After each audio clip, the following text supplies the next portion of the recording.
Assalamualaikum warahmatullahi wabarakatuh. Alhamdulillahirabbil alamin. Pada kesempatan kali ini kita bisa bertemu lagi meskipun dalam keadaan yang semuanya menjadi serba online.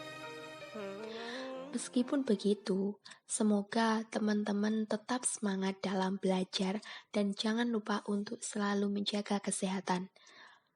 Nah, kali ini kami akan mengajak kalian melihat sejarah. Ada sebuah semboyan dari Bapak Presiden Republik Indonesia yang pertama, yakni Insinyur Soekarno, tentang jas merah. Ya, jas merah. Jangan sekali-kali melupakan sejarah. Karena sejarah itu penting, maka dari itu kami akan menjelaskan tentang peradaban Arab pra-Islam. Alangkah baiknya sebelum masuk ke pembahasan, mari kita mulai dengan bacaan Bismillah.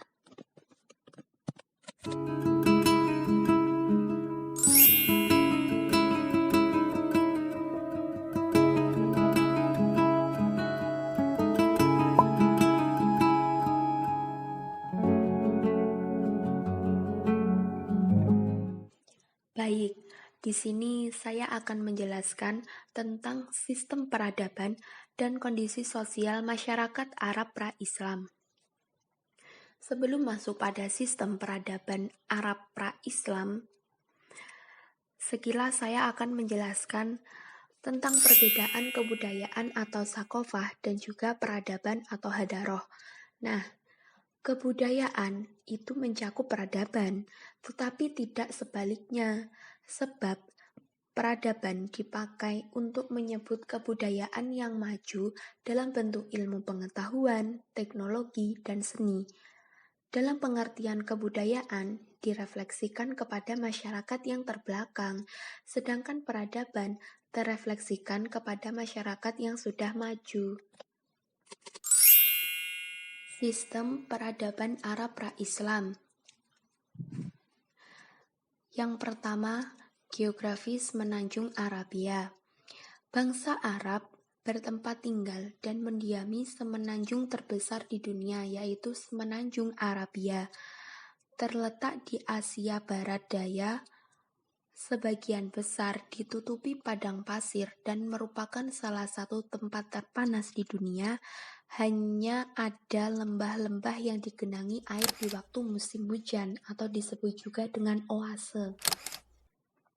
Semenanjung Arabia itu sendiri terdiri atas dua bagian.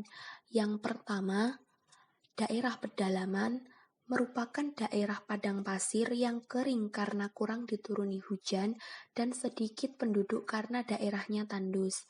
Kedua, daerah pantai di pinggir laut di bagian tengah dan selatan hujan turun teratur sehingga subur ditanami, yaitu daerah Hijaz, Yaman, Hadramaut, Oman, dan Bahrain. Di antara daerah itu, Yamanlah yang paling subur, sehingga disebut negeri berkah. Berdasarkan letak geografis bangsa Arab ini, mereka yang tinggal di daerah pedalaman disebut penduduk pengembara atau al-Badwi. Mereka ini mengembara dari satu tempat ke tempat lain atau nomaden, dengan membawa segala miliknya, berhenti bila menemukan air dan padang rumput untuk ditinggalkan lagi bila sumber kehidupan mereka habis. Pekerjaan utama mereka memelihara ternak unta, domba, dan kuda, serta berburu dan tidak tertarik pada perdagangan, pertanian, dan kerajinan. Adapun mereka yang tinggal di daerah pantai disebut penduduk penetap atau al-hadar. Mereka sudah tahu pertanian seperti cara mengolah tanah, bercocok tanam, dan kerajinan. Mereka juga berdagang bahkan dengan orang luar negeri. Oleh sebab itu, mereka lebih berbudaya daripada orang Badui. Yang kedua, asal-usul bangsa Arab.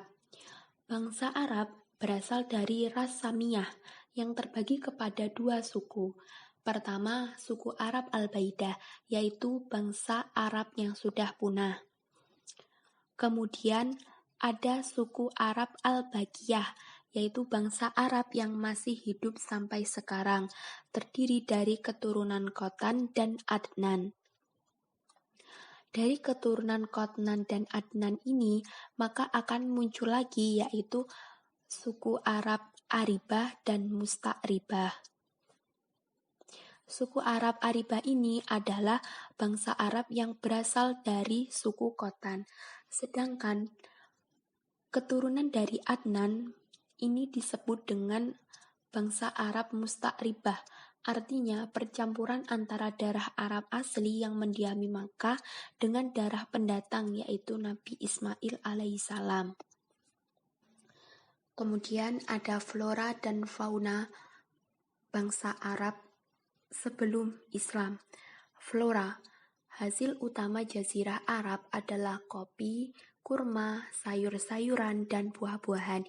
Yang paling penting di antaranya adalah kurma. Kemudian fauna, hewan utama di jazirah Arab adalah unta, kuda, domba, dan kambing. Tetapi yang paling penting di antaranya adalah unta.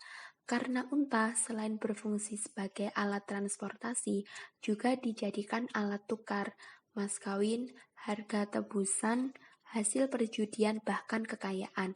Semuanya dihitung dalam jumlah unta. Watak bangsa Arab. Bangsa Arab memiliki watak yang positif dan juga negatif. Watak positif. Adapun watak positif mereka yang pertama adalah kedermawanan. Karena di kalangan masyarakat, kedermawanan adalah bukti kemuliaan. Yang kedua, keberanian. Dan kepahlawanan menjadi syarat yang mutlak diperlukan agar dapat mempertahankan hidup di padang pasir yang tandus dan gersang, setia kepada kawan dan menghormati tamu. Watak negatif. Adapun watak negatif mereka, diantaranya mereka gemar berperang. Dalam pandangan orang Arab, perang adalah untuk mempertahankan hidup. Kemudian angkuh dan sombong.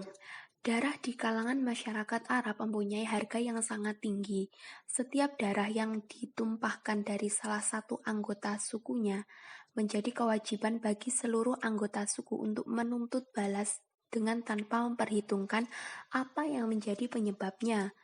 Kemudian, pemabuk dan berjudi. Di kalangan masyarakat Arab yang kaya, minuman keras dianggap sebagai barang mewah. Bahkan melalui minuman keras, mereka mampu memamerkan kekayaannya. Sedangkan bagi kalangan ekonomi lemah, mabuk-mabukan merupakan tempat pelarian untuk melupakan himpitan hidup yang berat. Kemudian, agama bangsa Arab.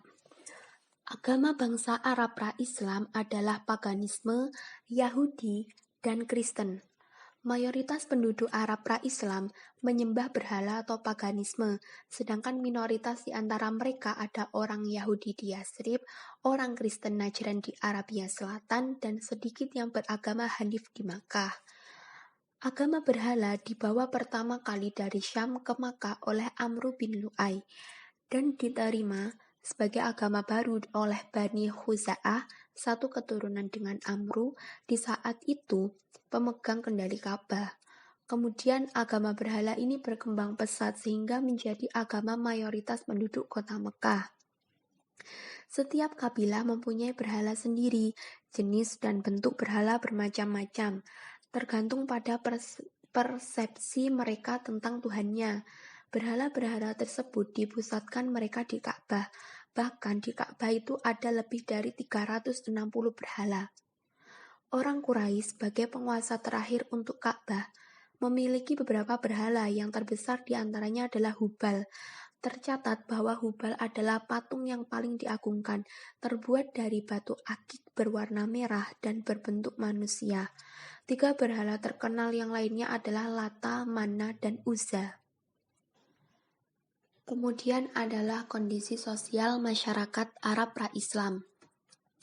Kondisi sosial masyarakat Arab pra-Islam ini lebih kepada tindakan mereka yang semena-mena terhadap kaum wanita dan juga budak. Kaum wanita memiliki posisi yang paling jelek dibanding wanita lain di dunia ketika itu. Mereka dianggap sebagai benda mati yang tidak mempunyai hak apapun, termasuk hak untuk dihormati. Seseorang bisa mengawini wanita berapapun dia suka dan dapat menceraikannya kapan saja dia mau. Bila seorang ayah diberitahu bahwa anaknya yang lahir seorang wanita, dia sedih bercampur marah. Kadang-kadang bayi wanita itu dikubur hidup-hidup. Kehidupan yang keras dan menantang mendorong mereka untuk memiliki anak laki-laki saja. Walaupun begitu, tidak semua perempuan mereka bunuh.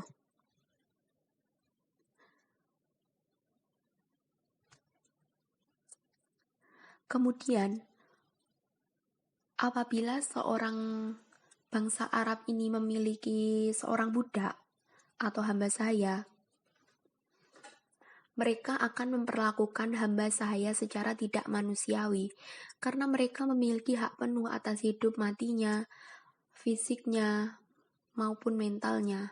Kehidupan jahiliyah sungguhnya manifestasi dari kehidupan barbarisme, karena ketimpangan sosial, penganiayaan, minuman keras, perjudian, pelacuran, dan pembunuhan merupakan pemandangan yang biasa dalam kehidupan sosial mereka sehari-hari.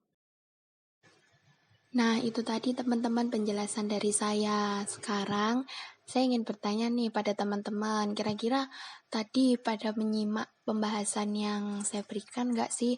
Baik, kalau gitu saya ingin bertanya kepada Mbak Husna.